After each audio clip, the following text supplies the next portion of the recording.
Hello మామ, ఇలా ముచ్చటేందంటే ఇక్కడ వ్యవస్థ అనేది ఎట్లయిపోతుందంటే కొంచెం ఇన్స్టాలో యూట్యూబ్లో ఫేమ్ వచ్చుతోటి ప్రతి ఒక్కడు బెట్టింగ్ యాప్ ప్రమోట్ చేస్తుండు. ప్రమోట్ చేసినోడు మంచిగానే ఉంటుండు మామ, మీరే మునియేది ఎందుకు చెప్పన్నా. వాడు ప్రమోట్ చేస్తే వానికి కొన్ని లక్షలు వస్తాయి, నీకేమవుతుంది రూపాయి రాదు. నువ్వు లాస్ అవుతావు, అప్పుల పాలవుతావు. వానికి బాధ, వాడేమన్నా నచ్చి నీ అప్పులు కడతాడా? నీ ఇంట్లో బాధపడేది. సరే అప్పులు బాగానే నీ ఇంటి ముంగడికి అందరు వచ్చారు, నీ ఇజ్జత్ పోయింది. అప్పుడు ఏం చేస్తావు? మీ ఇంట్లో తల ఎత్తుకొని బయట తిరగగలుగుతారా?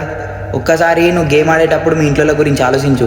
నువ్వు బెట్టింగ్ యాప్ ఆడితే నీకు రూపాయి లాభం ఉండేది. వాడు చెప్పిండు కదా, వాడు 10,000 వేసిండు, 50,000 వచ్చినాయి, వాడు 20,000 వేసిండు, నీకు 1,00,000 వచ్చినాయి.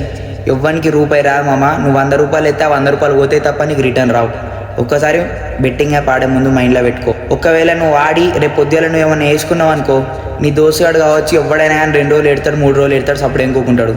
కానీ జీవితాంతం బాధపడేది మీ అమ్మ నాన్న మాత్రమే, అది గుర్తు. ఒక్కసారి బెట్టింగ్ యాప్ డౌన్లోడ్ చేసే ముందు ఇది గుర్తుపెట్టుకో మామ. మన పరిస్థితి ఏంది, మన బ్యాక్గ్రౌండ్ ఏంది, మన అవ్వయ్య ఎంత కష్టపడుతారు మన కోసం అనేది గుర్తుపెట్టుకొని ఇప్పటికైనా బెట్టింగ్ యాప్లు, లౌడల్ యాప్లు అనుకుంటా ఏ వీటి వెనక తిరగకుండా బంద్ చేయరు. ఇప్పటికైనా మారి బెట్టింగ్ యాప్లు, లౌడల్ యాప్లు ఆడి మీ జీవితాలు నాశనం చేసుకోకరి. ఇంతకు మించి నేనేం చెప్పదలుచుకోలే. జై హింద్, జై భారత్.